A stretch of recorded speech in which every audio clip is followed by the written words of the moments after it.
to Critters. There I am. Yep, way down there in the corner. Okay. It'll take me a while here to figure this out.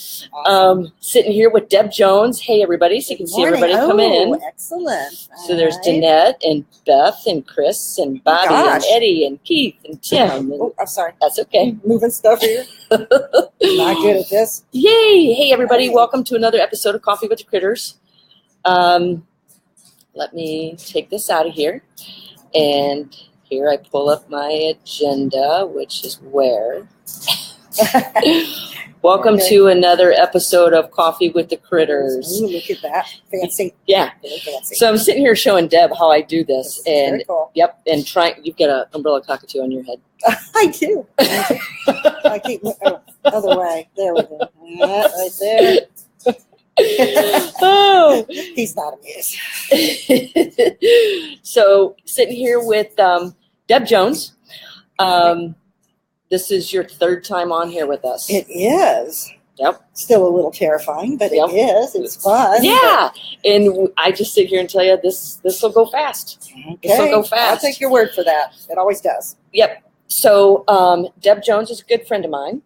For those that may be new, she is also a professional dog trainer, psychologist, professor, author. For a little while longer. For a little while longer. Yeah. Author. Yeah. Several books. Handful. 4, 5, 6, 7, 8. Okay. 8, something. I'd have to look at it. I feel so dumb next to you. No. No, you don't. So anybody can write a book. What the heck? Yeah. And people have asked me to write a book before, and I'm just like, wouldn't you rather watch the live streams? I don't know. Well, the book is kind of really long delayed reinforcement. It takes so much work, and it's such a long time before there's any sort of payoff, years and years actually. And so, but then sometimes it pays off down the line. Every once in a while I get a check for $50 for something I totally did and 15 years ago when I've totally forgotten about, but it's not going to support me or and pay the bills. But it's something we do because we like it, because we love to write and have the information available to people. Do you have another one coming? I do. I have one in the works. Imagine that. Yeah. I keep saying this will be my last one. Like I say, no more owls. Yeah. I will never have a border collie. When Bellatrix came in, I'm like, no more owls. Did you not say no more owls? Okay. Like I say, no more books. This one's on cooperative care. So the book is written. It's with the editor. Then I'll have to, of course, go back and do another draft and take a look at it. And I've got all the pictures taken, so I'm working on photo placements and captions. And those little things, it's like writing it took a month. But that was a year ago. And so I'm still working on getting it. And then it has to actually go be published. So it takes a little bit of time. Yeah, so it's nothing fast. No, it's nothing fast. So it's not a quick and easy way to make money. But it's nice to be able to point people at a resource where you've put everything in it you think would be helpful. Yep. And so then when you have a student who's having a problem, like I can't take my dog to the vet, look at this book, because I can't give them an answer in 5 minutes. Right, like we were talking about how to fix that problem, because it's a big answer. So now there's a book, and they have the resources to take a look at it and work at it, hopefully in their own time. Cool. So, yeah.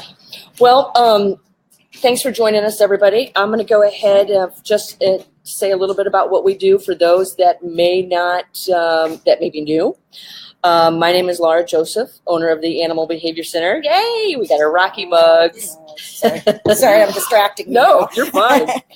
We're an international educational center teaching people about living, loving, and learning with their animals through using applied behavior analysis and positive reinforcement. And you can find out more about the work that we do here at the Animal Behavior Center at theanimalbehaviorcenter.com. Susan says, let us know when the book is published. I'll do that. I'll let you know. You can let them know. Okay. So I also, something new I'm starting is just giving everybody a quick rundown and update of what's going on here at the center as far as what the volunteers are doing. I wanted to touch up on, here's Vicki. She's one of 3 of our new volunteers. She has several animals at home, a lot of livestock, horses, pigs. So she's new and getting to learn a lot about what's going on around here, how we do things, why we do things, and how behavior is always happening. And we're always training if that animal can see, hear, or smell us. Yep. So I'd like to welcome Vicki. And then here's some progress. Crystal, our social media director, she's moving into the next steps of working with Suki, our blue-fronted Amazon. So Suki is fully flighted and she will not bite unless you don't understand her body language. Which seems to be true of pretty much everything around here. Won't bite unless. So I told her I would love to see Suki crate trained so we can safely move her from one room to another. So that's what she's working on. So first she had to work on building a relationship through the cage bars. Then now you see her slowly shaping, getting inside the cage. Here's Crystal again working with Milo, if you can see Milo in the background on his station. So those of you that have been following our work in the pig project know that we've been having some behavior concerns here recently with Milo lunging and biting, and it's been with Crystal. So here Crystal's coming in the room and she's training numerous animals at once. She doesn't want Milo to lunge or bite, so what she's doing is telling him what to do instead that's going to get him reinforcers, which is he's on his station while she's moving around training all the birds. So she's and that's something we're going to talk about today. She's shaping duration on a target and station. That is on our agenda. Whether we get to it or not is another story. But we're getting there. Got it down. We have several things we're going to talk to you guys about today. And here's the awesome Angie. She works primarily with Snow, our deaf and blind border collie, teaching her a retrieve. Longer distances. And then here is probably one of my favorite ones, not because it's me, but because because it's you. It's Coco. And Coco is the 28-plus-year-old umbrella cockatoo that came to us from a zoo. He's afraid of sticks. He's afraid of sticks. He's afraid of brooms. He's afraid of targeting very hard. Yeah. So I was like, let's train him to touch a target stick. So I had to start with the stick this morning. And then it just grew into that's exactly, and this is what we're talking about in the Parrot Project, is how to get an animal to touch a particular body part to a stick, because a lot of birds will want to bite. Yes, dogs do that too. That's something with dogs as well. So there is Coco targeting. And let's see if, I think this might be one of our last ones. This is Pocahontas, the African crested porcupine, here for training, who you can hear in the background. She's over here digging in her box. She's so cute. And teaching her a foot target and a nose target and a lot of other targets. I think this is the last one. This is Coco, again, the umbrella cockatoo that will bite if your hands are in close proximity. So we just did a live stream. We just did a live stream the other day on the Animal Behavior Center's Facebook page. Okay, so let's get back to me and Deb and I. Let's talk about us. Let's talk about us. Let's talk about behavior. Yes, indeed. So Deb came into town. You came into town yesterday. Yes. We've been sitting here hanging out in the center, and you were training Pocahontas the porcupine. I was training Pocahontas, yes, who is fascinated by my shoe. Absolutely. But so working with her on not being fascinated with my shoe. Yeah. And we were talking about how training builds that relationship with animals. Yes. Yeah, that is definitely where we were both focusing on a little bit and talking about. So the idea that until you train an animal, you don't realize that the relationship can be very, very different. You can have a relationship, you can love an animal. And we saw people who love their animals, but they never train them. But when you actually start kind of getting into this cooperative thing, where you're working together, you become a team. And you both look forward, or you should both look forward to the work you do together. It takes things to a whole nother level in terms of how you now relate to that animal. And I don't know that, people who don't ever train an animal have realized how strong that, what that feels like. Yeah, exactly. What it feels like, how strong it becomes, even if it's a little thing. But last summer, for example, I have my cat, and I've trained my cat now and then, but it's kind of been very secondary to what I do with the dogs. But I train the cat quite a bit.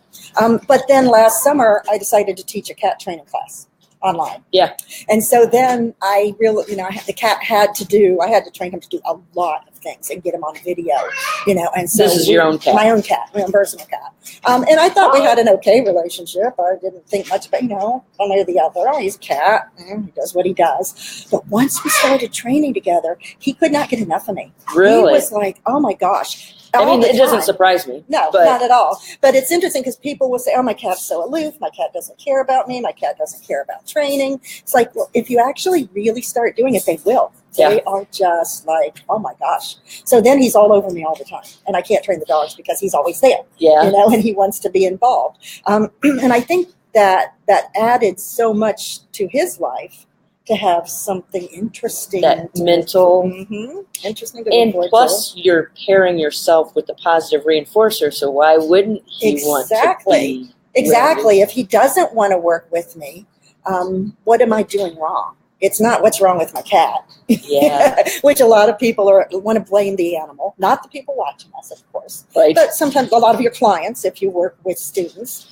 are people who don't know a lot about animal behavior. They want to look at the animal and say, well, the animal has the problem here.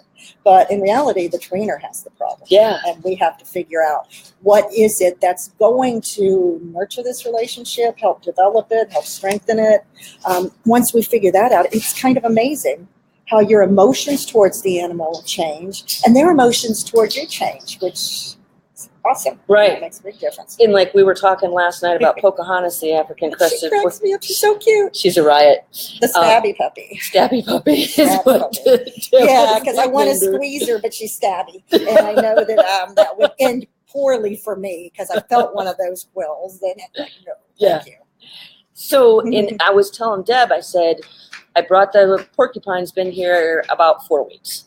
And no relationship with her prior to that. Yeah. I've spent the past 4 weeks training her. She means a lot to me now. Yeah. We have a great working relationship. We have a great relationship, period. And you saw last night that wherever I go, she just follows me. It's amazing. She does. She just toddles along after you, and it's so cute. She moves really fast and toddles along there. So yeah, she's clearly developed an attachment to you. Yeah. And that is what happens. And again, no matter the species. So who would think that you could be that attached to a porcupine? Attached to her. Yeah. And it's going to be really, really hard to let her go. Yeah. That's the problem, I think. She'll probably be leaving this week. Yeah. And it's tough. It was tough for us with, I think, I saw Mano on here with Bellatrix. Mm-hmm. It was tough to see Bellatrix go, but I know where she's going.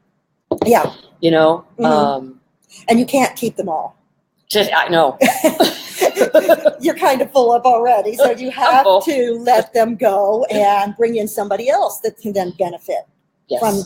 And it benefits the animal and it benefits the people that are learning by watching. It does. It really does. Plus, once the animal has had a relationship with a human, they can transfer that to relationships with other humans. Yeah. If they've never had a relationship with you, I think the older they get, and I'm sure you may see this as well, it gets harder. It's definitely not impossible. Sure. But it's so much easier when they're young.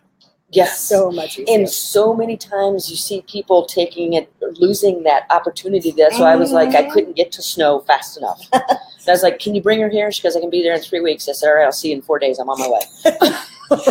Yeah, I get kind of crazy with puppies in the same way. It's like, oh my gosh, she's 10 weeks old. What do I have to do? I should be doing things. There are 10-week-old things that need to be done. And I cannot let this time go by because when they're young, there are critical periods. Yeah. And there are things that are time sensitive to get in.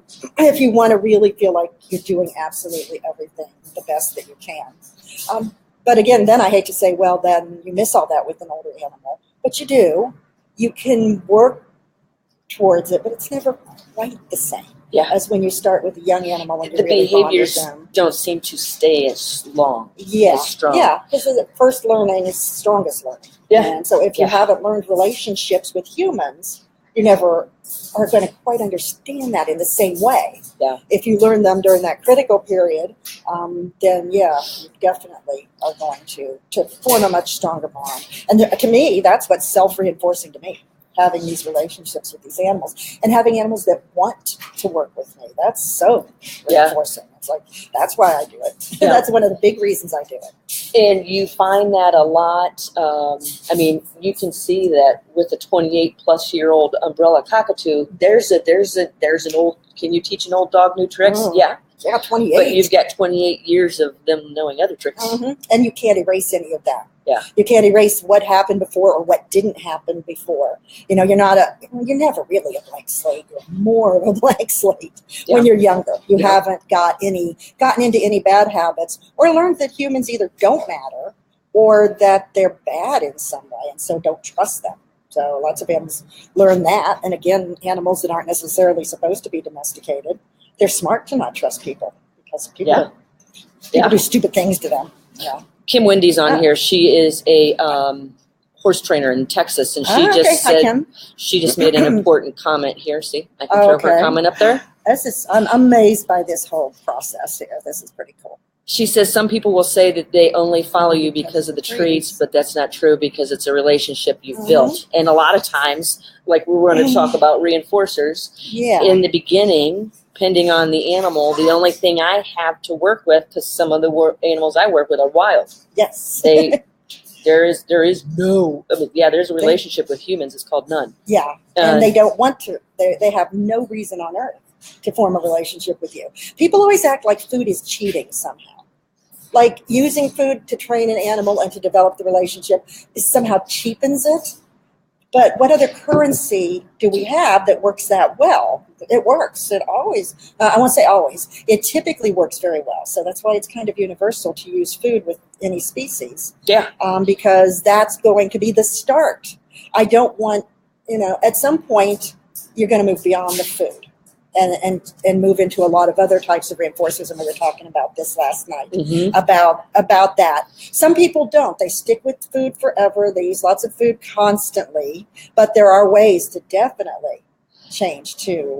fading out the food, having other reinforcers, again, just interacting with me being big one, right. One important. And one thing I find out is if the only thing you have to, because as we were talking last night, reinforcers are so much more than food. If the only thing you have to work with in the beginning is food, once you continually pair yourself, then the trust, the relationship starts, then your reinforcers start changing, and a lot of times it's just the opportunity just to be with you. Exactly. Yeah, it does. It transitions. It doesn't stay just all about the food. And if you don't have the food, you don't have an animal. Of course, if you do it wrong, that can be exactly where you end up. And I've seen students who do that, who don't move it sort of beyond the pay. I pay you for everything too. We're cooperating. So there's moving from a transactional relationship, which is I'm paying you like my boss. Pay me. I don't have a relationship with my boss because I don't have a real boss. At the university, that doesn't count. Yeah. But you pay me, as opposed to I want to cooperate with you because there are lots of other good things that come out of it, in addition to just the food. And I think making that transition, it's one of those things that's kind of, we don't even think about a lot when we do it, and it's hard to explain how to do it. It's like, so how do I move to that? So we were talking about gambling last night and intermittent reinforcing, partial reinforcers, and the idea that I always say we want our animals to be gamblers. We want them to think, if I don't get reinforced this time for something, the next time. Right. And if I don't get reinforced the next time, it's certainly going to be the next. So there's just like pulling the lever on the slot machine. I guess you pull the button now. You can tell how old I am because levers come to mind here. But pushing the button on the slot machine over and over, but believing the payoff is there. Yeah. So getting to that point where you really don't have to be totally food focused in your training. And then even I'm getting ready to head down to Key West, see the awesome Nancy Forrester. A lot of that fun and a partial reinforcer behind the vacation is the anticipation. Yeah. So a lot of that's in the training. Yes. Yeah. The emotions that are attached to the things that we do. That's why we do things, because they make us feel good. Ultimately, I think that's kind of the bottom line for everybody. Right. We do things that make us happy, make us feel good. We avoid things that are unpleasant. And the same is true for our animals. So I think it's our job to make it really pleasant for them so that they want to do whatever it is that we're doing. I say that a lot. It's like, they want to do whatever it is that we're doing. Then we've done our job well.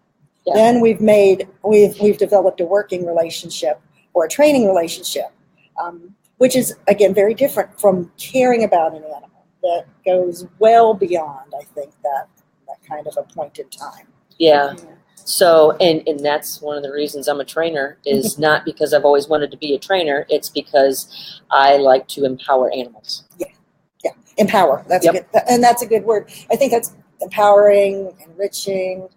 Those have become very popular terms lately, and I think it's good. I think it's a good movement to think about how the animal is perceiving all this, because training isn't something we do to them. We do it with them.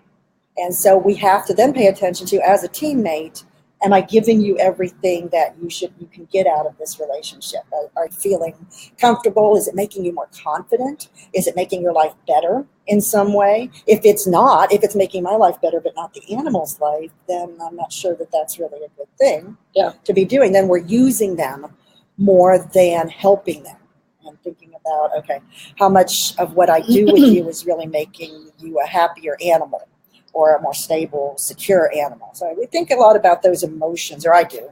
I've been thinking a lot about classical conditioning. I'm kind of obsessed with it. I talked about it all day yesterday. So in case you didn't notice, I'm kind of obsessed with not learning what to do, but how I feel about what I'm doing. Yeah. And that's the more important thing. And we don't often think about that. So that's definitely. Well, do you want to go ahead and go there? You want to go into operant and classical conditioning, touch on some counter conditioning? I could do that. Since we're already talking about it? Since we're already talking about it. Yeah, so classical conditioning, everybody's heard of Pavlov and the slobbering dogs. And so they have this idea that you ring a bell, the dog drools, which is true. But the reason the dog drools, of course, is that the bell was paired with food. Food naturally makes you salivate. So pair something with this thing that naturally causes an emotion or a reflex or a reaction, and you get that thing paired. So the bell now leads to salivation without the food present, kind of thing. Conditioned reinforcer, which you hear me talk about quite a bit. All the time. Yeah. So when we think about that now in terms of all of the things in the environment, myself included, I'm the stimulus. How do I make the animal feel? How does what I'm doing make the animal feel? So every time I teach a behavior, there's emotion attached. You cannot break up the two things. They're always together. So classical conditioning, we're talking about automatic responses to things. And that's where we especially get into emotional states. With operant conditioning, we're talking about training behaviors, which is what most animal trainers are very, very focused on, which we should be, but not if we're ignoring, how the animal is feeling during this whole process. And that's so then we'd have to start looking much more carefully at our animals' responses and not just looking at, oh, well, they're doing it, I'm successful, but are they really comfortable doing it?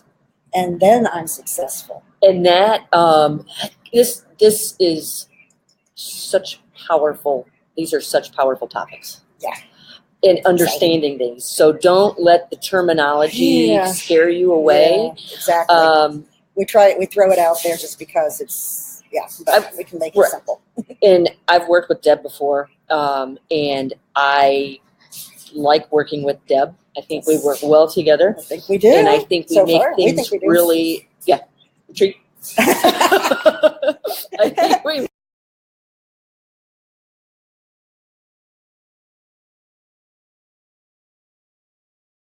I was trained as a behavioral psychologist, so I'd be correct on the science, but be able to explain it without getting all sciencey. And with my geeky science friends, that's fun to talk very specifically. But to be able to make it understandable, whether you have any background in this stuff or not. Right. I think that's really important because if I start talking about unconditioned and conditioned stimulus and unconditioned and conditioned response, right away people are like glazing over. I know. They're always they're like, I should, it's too much information. Exactly. I can't handle this information. Exactly. Even in my college classes, they do that. Yeah. But one thing, since we're sitting here talking about operant and classical conditioning and the importance in understanding both and how the training makes you feel and the animal feel while you're teaching new behaviors or whatever. Yep. I know you commented on this when I said it before, and I say it a lot because it's always in my head. Just because we're using positive reinforcement doesn't necessarily mean it's a positive experience for the animal. Yeah, that's a pretty powerful statement. Yeah. Because we do think, okay, I'm giving you something I think you want. Now, maybe you want it right now or you don't. That doesn't mean that the animal's having a really good experience here. They could have a lot of stress involved, or confusion, or frustration, or over-arousal. And so we think we're training in a very positive way, but what we might actually be doing is sort of encoding unpleasant states into working with us, and we don't want that to happen. We don't want an animal to feel unpleasant when they're working with us in any way. And so we have to monitor that. That's our responsibility. And you can pay attention to a lot of that by understanding the animal's body language. What do those subtleties look like? Yeah, that's what I'm always asking you every time I come here. What does this mean? What does that mean? What's going on here? Because with your animals exactly what, it's like, okay, when Rocky came over yesterday when I came up to the cage, and he leaned over and he put his head down. And I'm like, does he really want me to pet him? Is that what? And I didn't want to do anything until I was certain because, it could be something else altogether. Right. I don't know. So we have to know our subjects. We have to understand them. And you've worked with such a huge number of animals. You can see, the differences and similarities across the different species. But even just working with dogs and cats, I see that people don't understand what their body language is saying all the time. That They just misunderstand it and then think it means something else altogether. Like in dogs, we get a submissive grin. And the submissive grin looks like they're smiling, looks like they're happy, but they're really, really unhappy in that case. They're worried, they're tense, they're nervous. But people don't read it that way. We look at it like it's what humans would do. We anthropomorphize it. All the time. Yeah. And I know, Sharon, it is very quiet today. Yeah. I forgot. Yeah. Oh my gosh. Maybe because I'm here, but I don't think that has any effect. I'd probably make it worse rather than better. Well, you're doing really well at training Rico to stand on your head. I got to get in just the right spot. There we go. But with saying that, and that's why Deb and I have an announcement to make to you guys here. So shortly, we will be announcing it. I'll let you decide when the announcement comes. Okay. But that is why I like working with exotics in zoos. I like working with animals that can be, if you're not reading them correctly, they're going to let you know. You're like living on the edge there. Well, and I just think, Deb, this is, I like working with animals that it's the message that comes across. Okay, you may be able to force your companion animal to do this. How are you going to do it with that turkey vulture or that giraffe or that gorilla? Yeah, exactly. Without getting hurt. Right. Or without hurting the animal. Because, you're using force. And I always, when I'm training these exotics, a lot of times I start off contact. I get the animal stressed with touch, with the pairing of the aversives with people in the past. So I have to counter condition that. And I totally forgot what I was going to say. I don't know where you were going either, but the idea that they've already had maybe bad experiences and you have to then counter condition. So we're not starting even from zero. You're starting in the hole.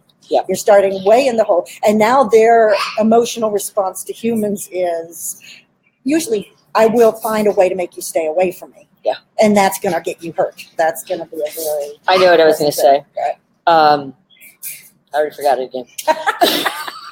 And I swear we weren't drinking that much.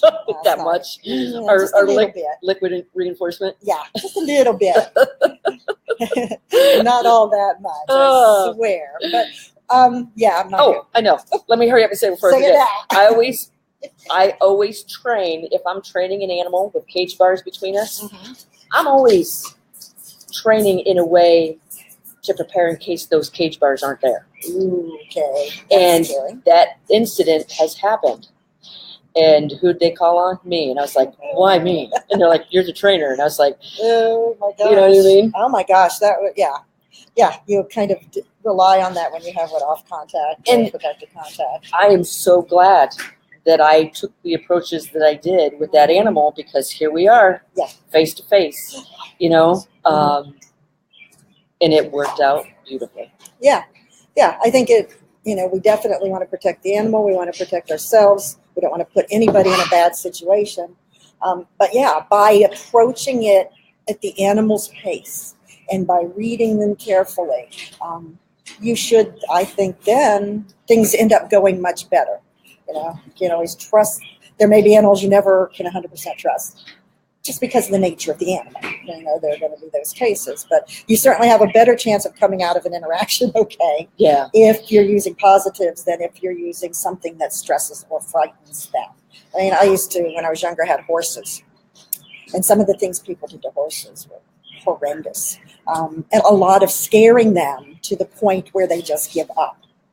But that's how people get hurt. Yeah. If you have a horse, on the other hand, who trusts that you won't put them in a bad situation, then you're starting out with a much better chance of not getting hurt should that horse be scared or frightened, than if you've actually used that as your training technique, as your training methods. And it's nice, speaking of that, like when you're working with an animal in a situation happens where the animal's not sure, it is such a good feeling. And when that animal looks to you for information, what do I need? What do I do next? Yeah, we see that. That's kind of where I want to get with dogs who are reactive to some stimuli in the environment, often other dogs. So they see another dog, they're usually a little bit afraid of it or whatever, and it comes off as very aggressive reaction, though many times it's just defensive. It's just stay away from me because you scare me.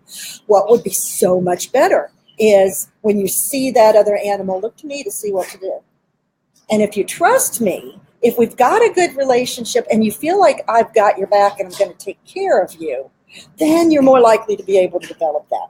But if the answer to when you see that animal that scares you, you become reactive, is I punish you and I make it worse, why are you ever going to trust me to tell you, oh, the situation is okay, you don't have to worry about that? You never will, because I don't make things better in that case. I only make them worse when something like that happens.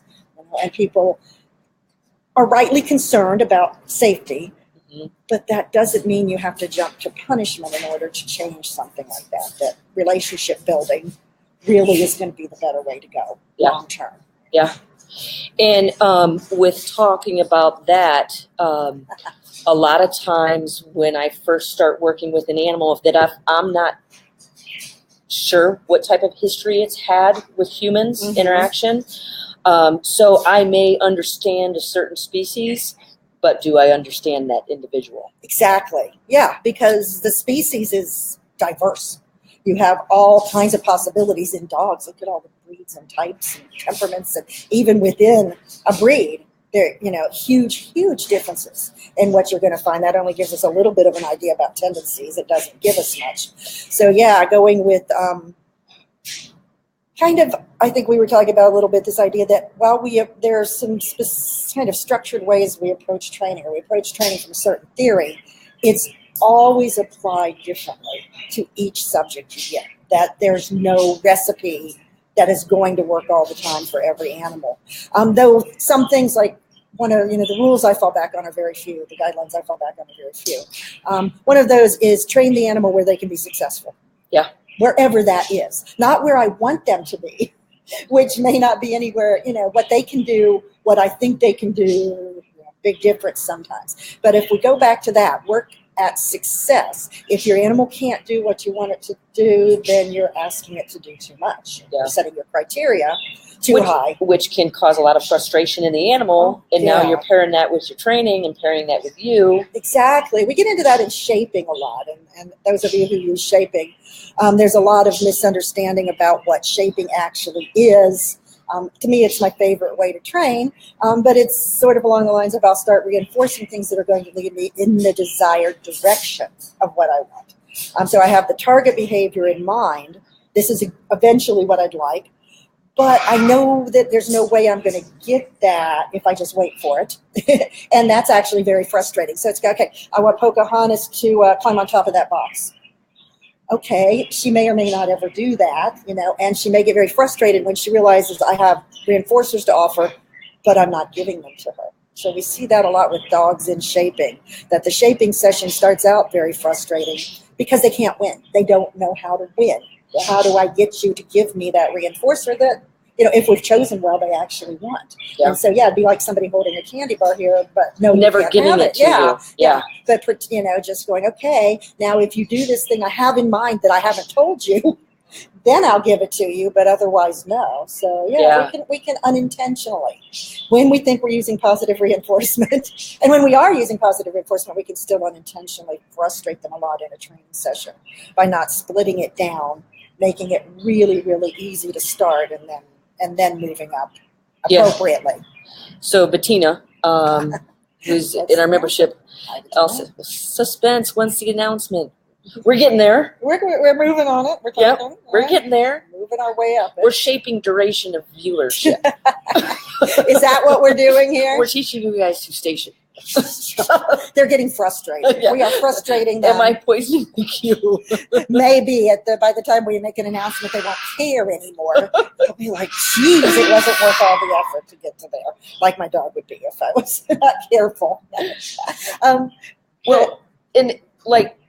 When I don't know, like Pocahontas, I wasn't sure. One of the things I always ask somebody, a keeper, a caretaker, is, how can this animal hurt me? I want to be aware of that before I start interaction. That would be very good to know. And having somebody who knows that, or being able to do a lot of observation first to get an idea of what it is. I mean, clearly with the porcupine, we know there's some danger there. There's some pretty specific danger, but then you figure out how to get around that, or how to read the precursors, so that I can avoid or abort something early that might turn bad. Right. And I think that's a lot of what's the animal telling me with these little behaviors. Sometimes we don't see them for a while. We have to see this pattern. It's like, like with the dog. Every time he goes to lunge at another dog's face, he puts his ears back. So, come on, let's look for the ears back and not wait for the lunge to happen, and we can intervene there and abort the whole thing and solve the problem. And I think a lot of times we see the full-blown behavior we don't want, the undesired behavior, and then we're left trying to pick up the pieces after the fact, which I never like to do because I don't want them to ever have to practice something that I don't want them to do regularly. Mm-hmm. And like with Pocahontas, somebody's like, how have you not gotten quilled yet? And I was like, well, I don't put her in that situation. Yeah, she's pretty obvious. When she, last night, when she puffed up and shook her quills, that gets your attention. And I'm like, how, and a dog is still going to go in after that? That wouldn't be very smart. Apparently they do all the time, but they really shouldn't. You'd think they've given a lot of warning. And so, just watching her quills, sometimes they come up because, like you said, she's just excited. And she's playful. She's really very playful. So knowing that is different than when they come up and she's like, oh my gosh, I'm running backwards into you now because I'm upset about something or something has frightened me. So being able to read those signs, and you've gotten a long way from the first live stream you did with her, where you didn't even go anywhere into the enclosure with her. To the point now where I could go in yesterday and walk around as long as I didn't do anything really stupid. And she was fine with that. She was interested in my feet, but she was okay. She wasn't defensive at all. So that takes some work. And you guys asked for noise. There you go. Okay, there's some audible enrichment for you. But with going in and being able to read her now. And I've learned this through communicating with her through training. Yeah, that's how you have to put in the time, and you have to do the observation. You can't just do what you want to do. Right. You can't just go, okay, I want to go in there and I want to clean her cage, so therefore I'm going in. You took a lot of time just to be able to get to that point by working with getting her away from the door, stationing her at a distance, getting her used to movement. And if you wrote it all out, you'd be like, that's a lot of work. Those are a lot of steps. When you trained a lot, I think you just naturally know. When can I move on and do the next thing? When can I raise my criteria? And she's okay with it by looking at her behavior. And when do I need to back off a little bit? When have I pushed too far? Yeah. And a lot with her with observation, and I say this to a lot of people, that one of the first things I'll do with an animal is I just sit here and I watch. Yeah. I was watching how she interacted with her ball, with her blanket, with the water, with the broth, with everything, you know what I mean? Yeah. And I'm like, what is that? What is that? What does that mean? At least I'm not paired with it. Exactly. If it's something she doesn't like and I'm observing at a distance, and I got to watch her interact with new enrichment I would put in, and what that body language looked like. And that's how I determined flooding. Yes. Which is showing a feared object with no opportunity to escape. Yeah, too much, putting them in over their heads. Yep. Play. Yeah, the difference between play and flooding. And lots of times play is arousal, and aggression is also arousal. So finding that, is that play or is that heading towards something aggressive, is a very, very fine line. Yeah. That you're looking at in animals. Because like you said, once they learned it, they don't forget it. No, they don't forget it. And for lots of animals, luckily she was young and didn't have this, but lots of animals, they learn very early on, how do I make people leave me alone? I'm aggressive towards them. They go away. They've been reinforced. They get reinforced for being aggressive, and so they've learned a very powerful lesson that is hard to override. And you can't really ever eliminate it, but you can override it with movement. Yeah. And while talking about shaping and targeting, that's one of the second things I'll work on with an animal is target. Touch a target. Yes. Yeah. And so useful. Yeah. And people are like, oh, you just train them to touch a stick. Oh, I'm doing so much more than that. You know what I'm doing is I'm getting to learn their body language. Mm-hmm. You know what I mean? What's your face look like when you're touching this? What's your face look like when I'm delivering the reinforcer? Yeah, and even the whole mechanics of delivering the reinforcer. Because I drop reinforcers with your animals all the time. I'm like, I think I've got it right, and then I drop it, and then that ruins the whole thing, and we have to find it. So yeah, with the tongs, delivering the sweet potato to her, how do you exactly get that in her mouth the right way? That's before you even add the target. Yeah. And if I had a target on top of trying to feed the animal, I mean, mostly when I come here, I figure out how to feed the animals and how to do it appropriately. So we never get any further. Too much further. And that's okay, because that, I think, is fascinating. Yeah. It's like you have to feed them in a way that they're comfortable with. And you told me this morning, and I saw myself doing it. I took a pine nut to Rico, because you told me I could give him pine nuts because he was asking for them, and I went too fast. And I'm like, I knew it the second I did it, but it's not natural to me yet. Where it's very natural to you to be very cautious or thoughtful about how you provide your reinforcers. And I'm lucky that I didn't get myself bitten in the process, but luckily I didn't. Whereas pace can be a reinforcer. The pace at which you move can be a reinforcer for a desired behavior, and especially for an undesired behavior. Yeah, moving too fast is usually my problem. Yeah, but you mentioned that before, because so pace is usually assuming it's a good thing. It's a good thing to go fast. Yep. Yeah, and it's not always a good thing to go fast. I think that's a bad training habit I got into working with my border collies in particular, is that they want you to be faster, faster, faster, faster. Come on, more information, more info. Let's go.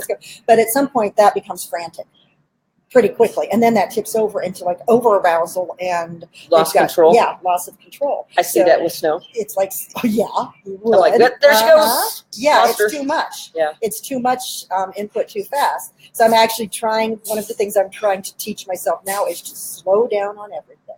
Go a little slower, go a little more thoughtfully. For most things, a tiny bit slower is not going to make any difference in rate of learning at all. In fact, it'll probably improve it. And I'm seeing this in students' dogs, that going too fast doesn't give them enough time to think. And then when they can't think, all they're doing is like grabbing at reinforcers. They're not sure, everything's not clear to them. It's not a nice steady pace. And it actually, again, could become punishing rather than reinforcing, even though we think what we're doing is reinforcement training. Yeah. I always have something new to learn, always. So pace can be a reinforcer or a punisher. Mm-hmm. Like I see a lot of people working with parrots in the companion parrot community where they want their bird to fly. Bird may be a beautiful flyer, but doesn't know how to land. And that's the biggest problem. Yeah, that's kind of important. Because if it doesn't know how to land, in that it learns how to land by crashing into a wall, there's your consequence for flying. Why would you want to fly? Now you have really punished that. Yeah. Yeah, and really think about like a history of a parrot that has had its wings clipped for years. Now you want it to fly. It's never learned to fly. It's used to things going by its face at a walking pace, and now you're launching it. And there's too much information. Oh my gosh! Yeah, that would be terrifying. Yeah. Even though you think, oh, well, they're a bird, they're supposed to fly. They just know how. It's like I'm guessing no, they don't really know how. Especially if they miss that critical period early on in life where you learn how to use your wings properly and how to use your body properly. So you take an adult and say, okay, go. Like, that's going to be very unpleasant. Yeah. Yeah. And so there you'd look, I would guess, at some back chaining. Let's practice landing at a very, very short distance. We need to make a note of chaining, because isn't that something we were going to talk about in our announcement? I think we do need to put some chaining in there because it's very valuable.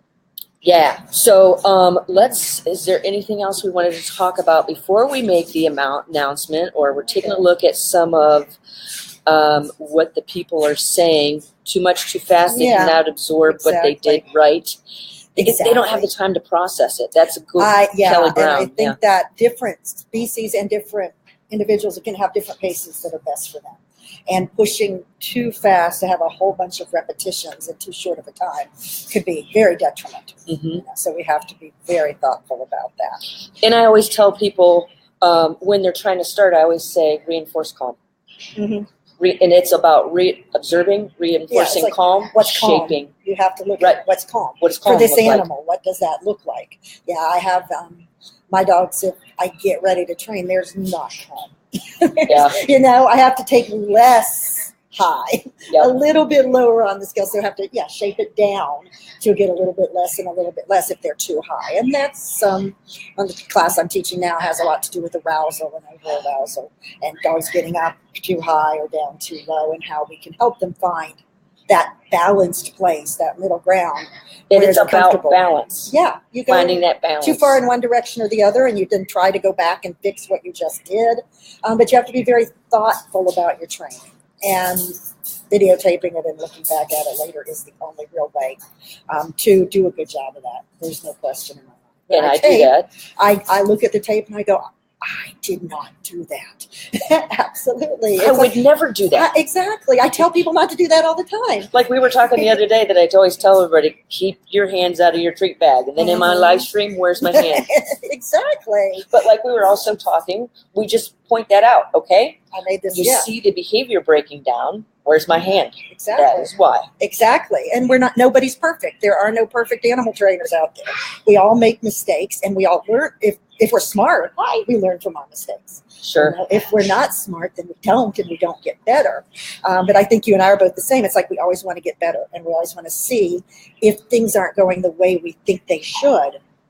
Where's the breakdown here? Because it's on my end. It's always on my end. Yeah. I never can say it's the animal's fault this is not going well. It's always my fault it's not going well. So taping is, I think, just the most amazing way to become a better trainer. Yeah. Even if you do nothing else. Tape it and look at it. And at first, I look terrible. How can I can't believe I was wearing that. Oh, my voice sounds ridiculous. But after you get over all that part of it, then you really get into, okay, how's the animal reacting to the things that I'm doing? And what could I change that would make it better? Yeah. Yeah. More effective. And I really, I love watching you talk. I love listening to you. Just having my voice. Just sitting down, having conversations with you. I not only do I learn, but I'm like, I think it helps me think of things I wasn't thinking about. Oh, that's excellent. I'm glad to hear that. Yeah. I didn't know that. Yeah. So that's what all those blank stares are. When you're looking at me and I'm like, what the hell is she talking about? Exactly. I'm like, she's thinking, what the heck? That doesn't even make sense. I think that's why we get along so well and we work so well together, because we sort of have the same thought process, but we come from different places with it. And we ended up here where we're similar, but yet we still have things to offer the other one. Yep. And that's what I like, because it makes me better. It makes me think of things in a different way and look at things in a different way than if I didn't get to come here and work with you and see the animals and learn new stuff. Yeah. That's very cool. So we've got about 7 more minutes. So let's go ahead and give you our announcement. But before we do that, you're just dragging it out. Didn't that treat? Didn't that say something about showing? Now. You're just luring now. Yeah, we know how luring works in the long run. But we were talking about, we started all species. Yes. Training all species. The importance, and that's why I like working with exotics, because there's a ton of them. Yeah. And there's so many different. Notice the more excited you get, and the bigger with your cockatoos. They're like, oh yeah, oh yeah. It's coffee with the critters. Fun stuff is happening now. But that was very interesting. They are paying such close attention. That's why I like cockatoos. That's right. Toddlers on crack. What were you talking? Stabby puppy and toddlers with knives? Yeah, I said cockatoos. Yeah, kind of like toddlers with knives. But that's about how they make me a little nervous, because you just never know what they're going to do with those knives. But a lot of what Deb and I have been talking about over the past 24 hours is peekaboo. How? Yes, everybody's got stuff to say suddenly. Is how using applied behavior analysis and positive reinforcement is a form of communication, and it is used if anything is moving, breathing, thinking, can be used. Yes. That's the importance in training a wide variety of species is those different animals are awesome educators. Oh my gosh, yes. You'll learn more. I think every different animal you train, you learn something more in that way. The other thing we were talking about was the God, now I'm doing it. Now I'm doing it. Yeah. Oh, is that how the mental stimulation of training is so good for pretty much any species of animal? Yeah. We shortchange We do it for them. ourselves. Yeah, we like to learn things. Why? Because it's interesting. Because it gives me something to think about. We Variety. like puzzles. We like challenges that we can manage. Sure. Not challenges that are too hard. But that cognitive aspect of training. Every animal I've seen you work with and every animal I've worked with, they become better because of it, and they become happier because now they've got something to think about. They're not bored anymore. They find ways to win at the games that we present to them to play with them, which is how I always think of training, as just kind of a game that we're playing with them. So it just, again, it makes them such better creatures. Yeah. And we don't realize quite what kind of personalities they have or how funny they are or things until you start to work with an animal. I'm like, I had no idea porcupines were so smart. I had no clue they could be so engaging and that they could actually be so interested in you until you start doing something. So I think it's just cool. I think it's so beneficial for all the animals as well. Again, we're not using them for our own benefit. They're giving us something in return, but we're giving them something back. Sure. When we train them. Sure. Yeah. And it's like That's why I love contra freeloading so much, because you see that in training. Here's your dish of food, or you can train, and it's the animal's choice to pass up the food and come in the dish and come and work for it instead. What does that have to say? Exactly. That says it's not just the food. It's exactly what it says. There's much more to what's going on than you're getting food. Food is our starting point a lot of time, but we move beyond that. Now they're doing it because working with us has added value beyond the food, and using their brains and their bodies and all of that has more value to them than just taking what's free. Yep. And awesome. I mean, we could go on forever because there's other things I want to talk about, but I think it's time oh my gosh, how did this much time go by? You said it would go fast. I know. Time flies when you're having fun. It sure does. Let's go ahead and make our announcement, Deb. All right. Deb and I have been thinking about this for quite a while. Yes. So here you go. We are going to be having a workshop and presenting and giving a workshop together. I'm so excited. For our first time. Yeah. We've thought about it for a while, and we're like, we need to do something. So a couple of weeks ago, we picked a date, and that's why Deb came to town yesterday. We're sitting down, talking about what we're putting this workshop together. Yes. And so we are bringing, for the first time ever, the All Species Training and Behavior Workshop. It'll be a 2-day workshop, the second weekend in October 13th and 14th. 13th and 14th. Yep. 2 full days of animal training and behavior theory application. Yeah. Because we were just talking last night too, if you can be as book smart, but if you're not applying it, you're missing such a huge part of, yeah. A lot of people know the learning theory, but they can't train an animal. So we are putting this all together so that it's not only the understanding of why you're doing it and how it should be done, but then let's see it actually work. Let's see it actually work on animals. So we've been talking about, the topics that we want to cover, the order. We keep changing everything as we go. We'll keep revising it, I think, for a while as we go along in terms of exactly what topics and exactly how we're going to be presenting them. But I think our idea is there's a lot that we can do.